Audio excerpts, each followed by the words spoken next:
crisis right now, and I think it's making many of us struggle. And I think the issue for a lot of us is that we don't actually know what it is that we do. And the problem is, if you don't decide what chiropractic means for you, then other people are going to decide that for you. And in a lot of cases, you're not going to actually like the answer. So this has come off the back of more and more conversations I've had, particularly with a lot of recent graduate chiropractors in the last 5 years. But this is certainly true for many experienced chiropractors I know. Some of the most recent seminars I've done have really borne this out as well. And it's causing a lot of pain and frustration and suffering for practitioners. And it means they're not getting results for their patients. So what do I mean by this? Well, the issue I think for a lot of us is that our profession is going through a bit of an identity crisis right now. Certainly within the evidence-based world, certainly the world of chiropractic that I'm in, we don't really know what we do anymore. So traditional chiropractors, vitalistic chiropractors still have a very good idea of what they do. We can debate about whether that's true or not. But the problem for many of us is that particularly the colleges, they will poke holes in that, and students graduate knowing, well, what's wrong with that model and why that doesn't necessarily work for them. But then they're left going, well, what is it that we do? What's the difference between me and a physio or an osteo? And it's being fueled a lot by research. The research that's coming out now, it's suggesting that manipulation isn't unique. There's other professions who are using manipulation. Physios are really training in spinal manipulation now. We're sharing techniques. So what really makes us us? Because I think if we can't answer that, we're all going to feel like we're generic MSK practitioners. And that's a problem, not just for our own sake, but for our patients, because you can't really build patient trust and you can't really develop confidence if you don't know what it is that you do. So your own confidence in yourself that you project to patients, that patients pick up on and use to trust you, requires you to have a good understanding of who you are, what you do, and how you help people. So you need to have that clarity. Otherwise, what happens is you don't really know what you're doing. There's one chap in particular I was chatting to. He'd worked a lot of this out himself. He was a little bit lost, didn't know where to go. But he was like, well, I know what philosophy I don't want, but I don't really have one. And he said, all the research shows is 6 sessions of manual therapy is pretty good for pain relief. And he goes, well, if they're feeling better, then what? He didn't really know where to go from there. And he was second guessing himself.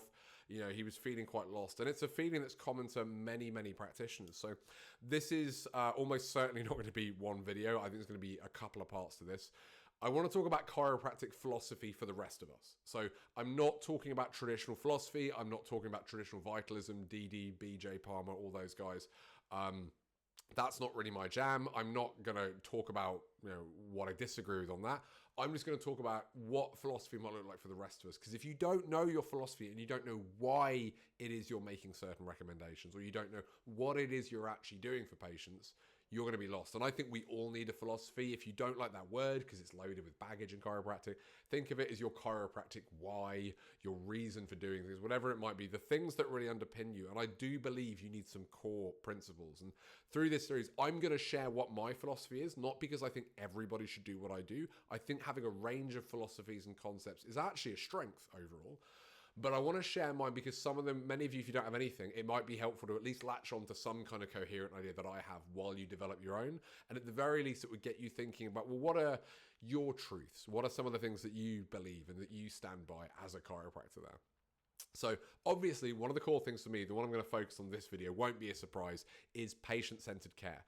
Ethical, patient-first principles are obviously a huge part of what I do because that's what I spend most of my time teaching practitioners as well.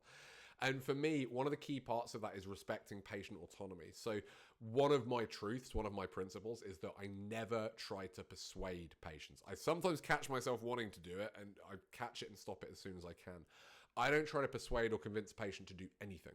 What I do is I inform and I offer. Or if you prefer the term invite, maybe. I might invite them to take a certain action. I might offer a certain treatment plan.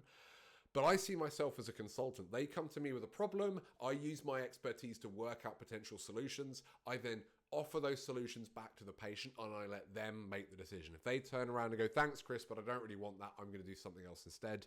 As long as I can feel like they have understood the choice, I'm going to go fine. And I'm not going to bother chasing, I'm not going to bother doing anything like that. And this isn't something that just the high volume scare care guys do. This is something nearly every chiropractor does, is that we think it's our job to educate patients to make them do what we want. Not in a manipulative way, but make them do what we think is best. That's what the purpose of our education is that really underlying it, there's a level of persuasion that we think that if they know what we know, they do what we do. And that's just simply not true. So I do believe in education. I believe in informing my patients so they can make the informed choice there. And when I offer treatment to them, I will offer them something and they can tell me if they want it or not. Or if they go, you know what, Chris, I do want that, but that isn't going to work for me. I can't come in that often. That's a common one we hear. I will then go, okay, well, in that case, let me offer you something different. And I might offer them 2 or 3 plans. As long as they know what to expect, then I'm completely happy with that. So I very much see myself as offering care and letting them make a choice, and I'm not attached to their choice. The irony is when you do that, you come across as more confident because patients can tell you don't need them. You don't have this neediness about you, and they will feel that you must really stand by what you're recommending because you don't mind whether they do it or not. So that's something I think is really, really key. And the other part of that is that I genuinely believe in offering the absolute best option to patients. I do not believe in rose-tinted glasses. I do not believe in what will hopefully be better. I think that, you know what? When I'm working out a treatment plan for somebody, I'm going to go with what can I be absolutely certain that I can do that would give them the best possible option. And that normally means recommending more visits than I might have otherwise. Okay, it normally means recommending more visits than, to be honest, the average chiropractor who practices like me, who's more evidence-based, recommends fewer visits than I do, in my experience. I tend to recommend more, not massive plans, and I don't believe in recommending 3-month plans where we're structuring the entire plan from the get-go. One of my other principles is I don't believe I can predict how people are going to respond particularly accurately. I can't predict where they're going to need to be in 2 or 3 months' time. So I might give them an overall idea, but I'm going to give them recommendations at the start that I stand by because I would always rather reduce the plan down than try to increase it. It's a very tough sell for patients when you go, I know I recommended this, it turns out it wasn't enough, I think you need a bit more. And many of us will avoid that conversation to people please, or because we don't want to seem like one of those chiropractors after their money, and we will then not do it, and the patient ends up undertreated. And that's one of my big other principles. I think undertreating is a bigger sin than overtreating. Obviously, there's gratuitous overtreating where you try to sell them a massive plan forever. I'm not talking about that because if you're watching my videos and you know me, you know we don't do that. But I think if you undertreat a patient by 1 visit, that is worse than overtreating them by 3 because at least they got the result there. Anyway, talked about that in other videos there. The idea of offering to me it's so fundamental because it avoids both the traps that we worry about as practitioners that drives a lot of imposter syndrome and a lot of fear. We don't want to fall into like that pressure trap of sales and high pressure and all the stuff that we don't want to do. But equally, we don't become so light touch that we abdicate our leadership and our responsibility. I see myself as a trusted advisor. It is my job to give them the information, their job to decide what to do with it. So that to me is a key part of being patient-centered. It's something I've talked about in other videos as well. But this patient-centered philosophy of finding out what my patients truly want, finding out how I can get them there in the best possible way and not being afraid to offer that as an option and then changing the plan as we need to, that's absolutely fine. That's a big, big part of my philosophy, my chiropractic ride. These are some of my truths that I really stand by there. And that drives my clinical decisions. It drives the way that I communicate with my patients. It drives how I shape my entire practice, and it drives how I show up every day and how I define what I do to patients. Having that patient-centered part of my philosophy, it allows me to make the recommendations that I believe this patient needs without any anxiety, without any imposter syndrome, without any fear of getting it wrong.